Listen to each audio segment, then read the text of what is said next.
Hello everyone, we are student of MA English first year and my name is SK Priyadashni. Joining me are Pavitra S, Priyadashni V, Rajati R, Shushmita SD, Ravina and Ritika. We together worked on Indian literature fiction Red Earth and Pouring Rain by Vikram Chandra and Karna's wife Kavita Ken. In Red Earth and Pouring Rain by Vikram Chandra, we incited the overview, themes, and analysis.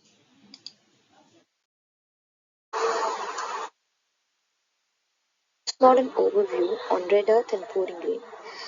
Vikram Chandra's first book, which is a tale told by a young Indian student, The Typing Monkey, and also a novel about exile, about Indians abroad and foreigners in India.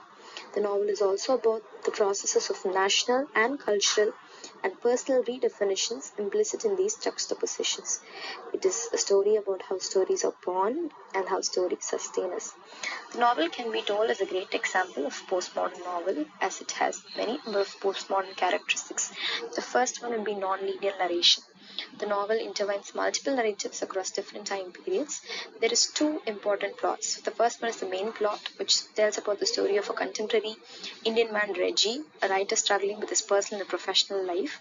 And the second plot is about the monkeys plot. As the story unfolds, we dive into a retelling of the Mahabharata about characteristics of Krishna and Arjuna and their current counterparts. The next one would be pastiche and intertextuality. Pastiche is just pasting of other texts, and intertextuality is the references of text within text. Here we see a lot of references of Mahabharata. The next one is faction. Faction is facts plus fiction. The readers aren't sure about which is fact and which is fiction in the novel. There is blending of history, myth, and fiction. And the next one would be temporality, the uneven nature of time in the novel. We see a shift in the narratives of time. There is sometimes it happens in the past, sometimes it happens in the present. And then we have magical realism. One of the main character, the monkey in the story, is a reincarnation of a 19th century Brahmin, Sanjay Parasha. The monkey actually strikes a deal with the gods to remain alive. And then we have minimalism and maximalism. The novel uses both characters who are profoundly normal, one among the many minimalist characters, such as Reggie, who's the protagonist, and also at the same time uses references of grand characters. These are all the postmodern characteristics that are found in the novel.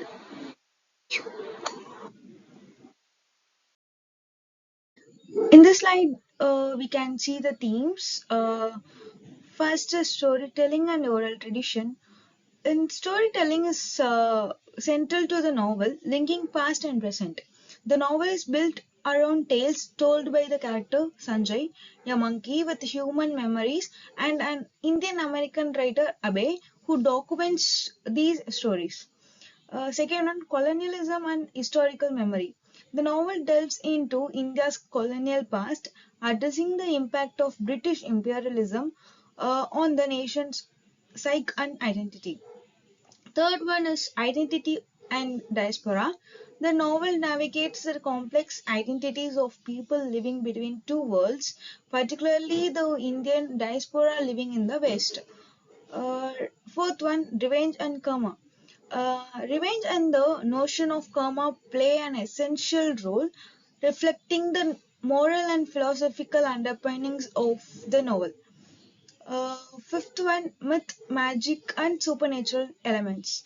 The novel uses magical realism, blending myth with reality. Characters like Sanjay, the monkey, and the supernatural beings connect the human world with the divine and fantastical. Sixth one, love and sacrifice.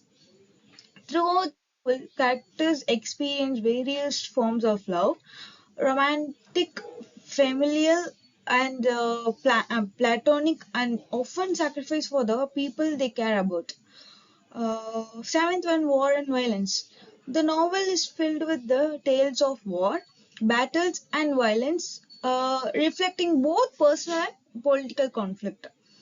Uh, Eighth one is East versus West, that is cultural clash.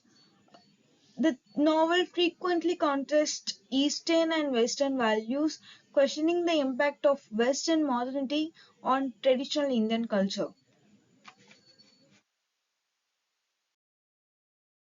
Here we can see the analysis of Red Death and Pouring Rain.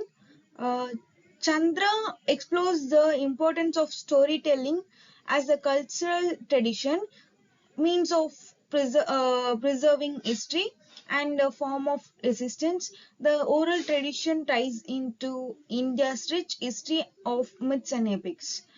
Um, Through different characters and time periods, Chandra explores how colonialism shaped Indian society and continues to influence its culture.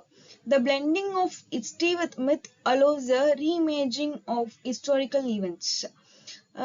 Characters like Abe represent the cultural displacement experienced by immigrants caught between the nostalgia for their homeland and the realities of their current life abroad.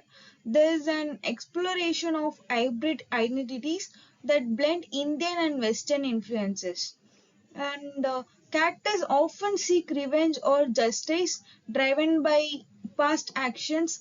Chandra uses this as a way to explore fate and the consequences of one's actions, uh, tying it be tying it to Indian philosophical concepts of karma and dharma.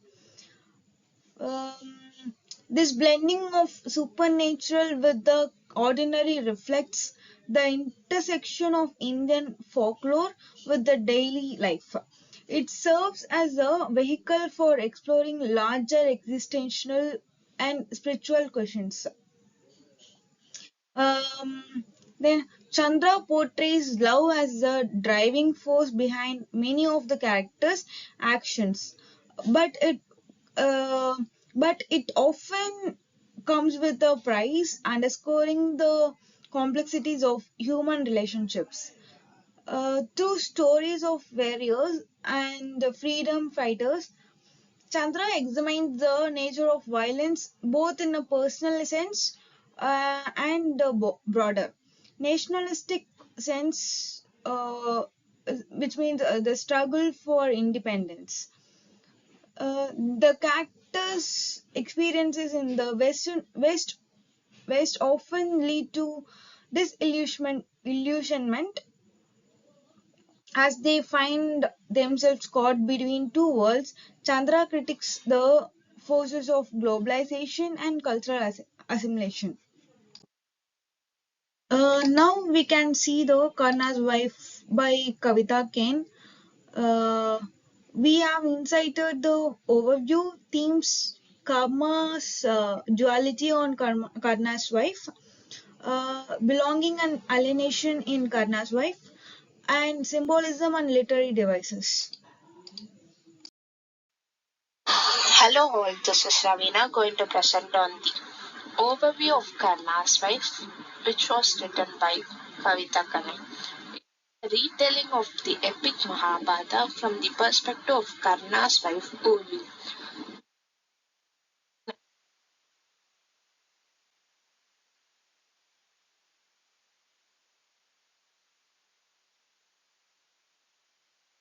All of its main protagonists, the author works women often sidelined in this movie who is deeply intertwined with Karna's life and choices. This novel also dwells into the theme of loyalty and the societal roles imposed on the women. This novel is set in a feminine perspective. By giving voice to Urvi, the author challenges the male-centric narratives of Mahabharata. The story is rich with the inner thoughts and feelings of Urvi, allowing the reader to empathize with their struggles and aspiration. This perspective is crucial in understanding the broader implications of epic themes. Symbolism and imagery in this novel is use of landscapes. The imagery associated with the war contrasts with the tenderness of Urvi's love for Karna, being a poignant background of their story. This duality highlights the outside world against their relationship. Thank you. Greetings to all. This is Pavitra as and my topic for presentation is Themes in Karna's Wife by Kavita Kane. Karna's Wife, the Outcast Queen by Kavita Kane reimagines the story of Karna, a pivotal character from the Mahabharata, through the perspective of his wife Urvi. So the themes of this story are identity and status, love and loyalty, alienation, and Urvi's voice. So the first comes identity and status. The story examines how Karna's birth as a chariot affects his life and how Uruvi grapples with the stigma of being his wife. The second comes love and loyalty. Uruvi's unwavering support of Karna showcases the depth of their bond amidst the societal rejection. The book tells us about the tragic love story of Karna and Uruvi. Alienation Alienation of Karna and Urvi are seen in the story. Karna and his wife Urvi are marginalized and alienated from the society as well as their belongings. Karna's parents don't really support him because archery is associated with royalty, the king's court, and people only consider Karna's social. Next comes Urvi's voice. And the story is told from the perspective of Urvi, a Shastriya princess who falls in love with Karna. Urvi's voice echoes the inner voice of those modern women. The novel portrays Urvi as a strong character who seeks to carve out her own identity as well as assert her place in the patriarchal society. By reinterpreting the Mahabharata, Kane provides a fresh perspective on well known characters as well as the story sheds lights on the experience of the women in that era, emphasizing their struggles and resilience. Thank you. Hello everyone, myself Priyadarshini and I will be discussing the duality of Karna in Karna's Wife by Kavita Kane. Karna is one of the most compelling figures in the Mahabharata and in this novel his internal struggle and complexities are brought to life in a fascinating way. Let's dive into the two main conflicts that shape his character. First, royalty versus moral conflict. He is super loyal to his best friend Duryodhana, but deep down he knows Duryodhana is on the wrong side. So he is torn between friendship and doing what's right. Second, low born versus royal blood. Karna grew up thinking he was an outsider, but then finds out he's actually royalty that messes with his sense of identity. He is proud of his journey but confused about who really he is. These two struggles, his royalty and identity crisis, pull him in different directions and make him such a tragic and fascinating character. That's why Karna's story in Karna's Wife is so compelling. Hello everyone, I'm Rajati and I'm going to talk about uh, alienation and belonging in Karna's Wife by Kavita Kane. Uh, Alienation and belonging are the most important themes in the Karna's Wife by Kavita Kane. Let's start with alienation. Uh, the most important thing is the Karna's status. Karna is treated as an outsider because people believed he is a charioteer's son. So he is not accepted by the higher classes even though he is a great warrior. Second thing is Uruvi's choice. Though Uruvi, a princess who chooses to marry Karna, his choice makes her feel distant from her family and her royal status. For that, she faces rejection for marrying someone of lower class and lower status. And let's move to the concept of belonging here. Let's begin with Karna's loyalty. Karna finds a sense of belonging with Duryodhana, who respects him and treats him as a friend. He feels accepted in Duryodhana's circle even if others rejected him. And let's move to Urvi's love. Urvi's love for Karna gives her a feeling of belonging by Karna's side because of her love and loyalty. Uh, to conclude, in this novel, both characters struggle with feeling left out but find each other. Thank you. Now we are going to see the symbolism and literary devices used by Kavita Kane in the novel Karna's Wife, the Outcast Queen. In this retelling of the Mahabharata, Kane provides a fresh perspective on Karna's life through the eyes of his wife Uruvi. She uses symbolism to deepen our understanding of the characters and the themes of fate, loyalty, love, and societal norms. The first symbol she uses is the sun. The sun represents Karna's divine heritage and is a constant reminder of his inner strength and his isolation. As the son of the sun god Surya, Karna is imbued with a radiance that sets him apart from others. However, like the sun, he is also distant, misunderstood, and scorched by a fate that keeps him from belonging. The sun symbolizes Karna's noble qualities but also highlights his perpetual struggle to find acceptance. The next is armor and earrings, that is Kavach and Kundal. Karna's armor and earrings gifted by the gods at birth symbolize divine protection and invincibility. These items make him nearly undefeatable and remind us of his celestial origins. When Karna sacrifices his armor and earrings to Indra, he exposes himself to vulnerability, both physical and emotional. This act of giving up his protection symbolizes his selflessness but also marks the beginning of his inevitable downfall. The next one is Uruvi's herbal garden. Uruvi's herbal garden serves as a symbol of healing, renewal, and resilience. In contrast to the violence and chaos of Karna's world, the garden is a place of tranquility and growth. It represents Uruvi's nurturing presence and offers Karna a temporary escape from this harsh reality. The next is the chariot wheel. The image of Karna's chariot wheel becoming stuck during his final battle is a powerful symbol of fate. This incident serves as a reminder of the inescapable forces that work against him. Just as the wheel is lodged, Karna is trapped between the worlds, between his noble birth and his low caste status, and between his loyalty to Duryodhana and his personal sense of righteousness. The chariot wheel represents the karmic forces that bind him to a tragic destiny. The next is Karna's bow. Karna's bow is a symbol of his identity and as a warrior and his unwavering dedication to duty. It represents his strength and his lifelong aspiration to prove himself. However, it also symbolizes the burden of his loyalty to Duryodhana. By wielding the bow for Duryodhana, Karna ties himself to a cause he knows is flawed. This symbolizes the tragic choice Karna makes to prioritize loyalty over personal righteousness.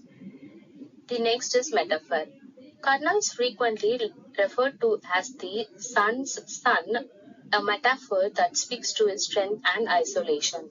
Like the sun, he shines brightly but remains distant from others, reflecting his separation from mainstream society. Another powerful metaphor is the chariot wheel that becomes stuck during his final battle, symbolizing the wheel of fate.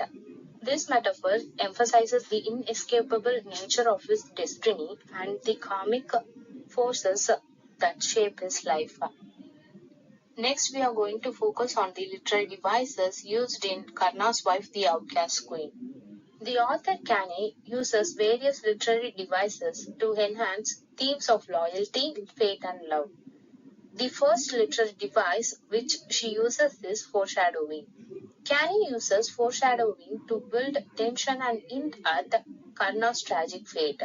For instance, Karna is cursed by his mentor Parashurama and a Brahmin early in the novel, which foreshadows the misfortune that will ultimately lead to his downfall. Similarly, Uruvi's concerns about Karna's loyalty to Duryodhana serve as a premonition of the disaster that his unwavering loyalty will bring. Through foreshadowing, Kane keeps readers engaged as they anticipate the consequences of these early events. The next one is irony. Karna's loyalty to Duryodhana is a prime example of irony in the novel. Loyalty is typically seen as a virtue, but for Karna, it becomes his tragic flaw. Additionally, while Karna upholds dharma, a duty, he remains an outcast in society, another irony that highlights the unfairness of a world that judges him by his birth rather than his character. The next is imagery. Canny's use of imagery brings the story to life, particularly in contrasting the battlefield with more serene settings. Vivid descriptions of the battlefield with its blood, dust, and shattered weapons immerse reader in the horrors of war.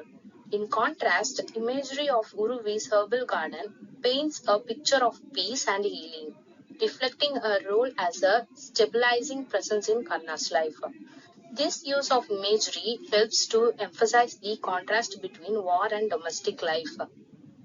The next is Canning uses symbolic characterization to deepen our understanding of the novel's key figures. Uravi, for instance, symbolizes compassion and resilience. As a healer, she represents peace and love in a world full of violence. Meanwhile, Duryodhana symbolizes unchecked ambition and temptation, as his friendship lures Karna into a morally questionable path. Through these symbolic traits, Canning enhances the story's exploration of human nature and the forces that shape our choices.